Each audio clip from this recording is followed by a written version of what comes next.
नमस्कार, जय जोहार साथियों, आप देख रहे हैं छत्तीसगढ़ तक। मैं हूं आपके साथ पूजा शर्मा।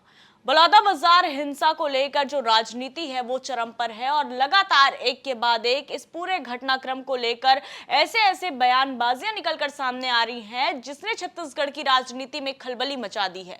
इस घटना के पीछे का वास्तविक कारण क्या था, अब ये जानना छोड़ वो बयानों के दौर यहां पर शुरू हो गए हैं जिसको लेकर आरोप प्रत्यारोप भी जमकर होने लगे हैं। अब इस पूरे मामले को लेकर पूर्व मुख्यमंत्री भूपेश बघेल ने एक प्रेस कॉन्फ्रेंस की जिसमें उन्होंने बीजेपी सरकार पर कई गंभीर आरोप लगाए, लेकिन मीडिया से चर्चा करते वक्त उन्होंने एक ऐसा बयान दिया जो अब काफी ज्यादा यहां पर वायरल भी हो रहा है, चर्चा भी है और राजनीति भी उस पर गरमाई हुई है।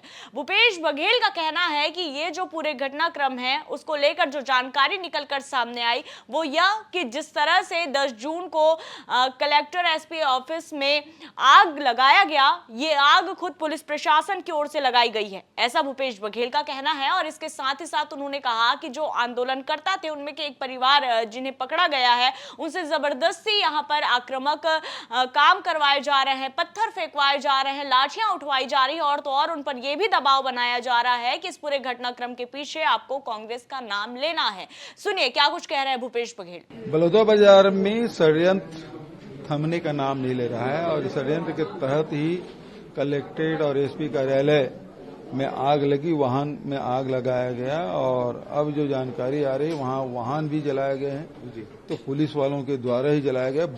बहुत बेतहाशा मारपीट भी की जा रही है। अभी जो आयोजन दिए हैं, जो आयोजनकर्ता में से एक व्यक्ति है जिसके पिताजी हैं और उसके जीजा और उसके भाई सभी आए हुए हैं और उन्होंने कहा कि मारपीट भी किया जा रहा है, भोजन भी नहीं दिया जा रहा है और उसको शाम को ले जाकर कलेक्ट्रेट में उसे आक्रोशित मुद्रा में उसे पत्थर फेंकवा रहे हैं, डंडा पकड़वा रहे हैं, उसको वीडियोग्राफी कर रहे हैं और दूसरी बात यह उन पर दबाव डाला जा रहा है कि कांग्रेस के नेताओं का नाम लो। तो ये बेहद गंभीर मामला है और सरकार के देखरेख में सब कुछ हो रहा है और ये षड्यंत्र बेहद ही निंदनीय है। तो जैसा कि आपने सुना कि 10 जून को ये पूरी घटना होती है और आज इतने दिन बीत जाने के बावजूद भी इस घटनाक्रम के पीछे का वास्तविक दोषी कौन था ये बातें निकलकर सामने नहीं आती, लेकिन पूरे मामले को लेकर राजनीति जरूर यहां पर जमकर हो रही है।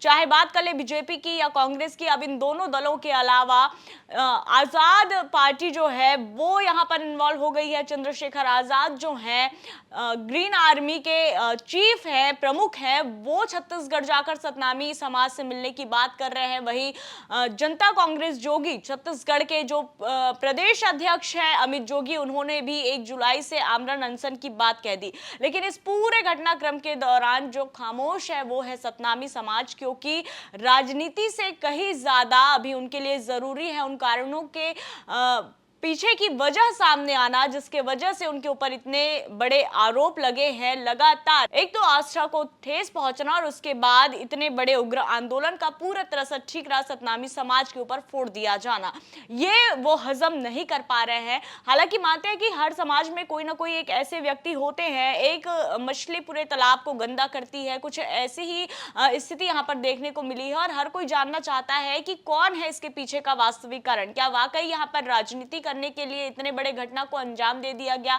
और अगर राजनीति करनी है तो क्या वाकई इस तरह से कि सरकारी संपत्तियों को आग के हवाले कर दिया जाए। लगातार अमित जोगी भी ये बात कहते नजर आ रहे हैं कि सतनामी समाज के लोगों को ही आखिर क्यों टारगेट किया जा रहा है और बात हो रही है यहाँ पर सतनामी समाज की, लेकिन रोटी सेकी जा रही है राजनीति की। बीजेपी कांग्रेस, हालांकि बीजेपी अभी बहुत ज्यादा इस विषय पर कुछ नहीं कह रही है। कांग्रेस जिस तरह से आरोप लगा रही है उसका जवाब जरूर दे रही है, लेकिन अब तक जांच क्यों नहीं हुई, कोई कारण निकलकर सामने क्यों नहीं आए और कितना इंतजार करना पड़ेगा, इन तमाम सवालों से घिरी बीजेपी के पास अभी तक इस पूरे मसले को लेकर जवाब नहीं है। लेकिन कांग्रेस बिल्कुल पीछे नहीं खींच रही है अपना हाथ, लगातार बलौदाबाजार मामले को तूल देते हुए मुद्दा बनाया जा रहा है यहाँ पर, और कहीं ना कहीं इस पूरे घटनाक्रम को लेकर छत्तीसगढ़ की राजनीति तो यहाँ पर काफी ज्यादा देखने को मिल रही है, चरम पर है। देश में भी अब इस पूरे घटना को लेकर चर्चा होने लगी है क्योंकि वाकई ये बहुत बड़ी बड़ी घटना थी जिस पर चर्चा होना चाहिए। और छत्तीसगढ़ तक भी लगातार आपको ये बात कहते आ रहे हैं कि जब तक इस पूरे घटनाक्रम के वास्तविक कारणों का पता नहीं चल पाएगा, वास्तविक दोषी कौन है उसकी गिरफ्तारी नहीं हो जाएगी, तब तक इस विषय पर हम चर्चा करेंगे। क्योंकि जो विषय है वो बेहद गंभीर है।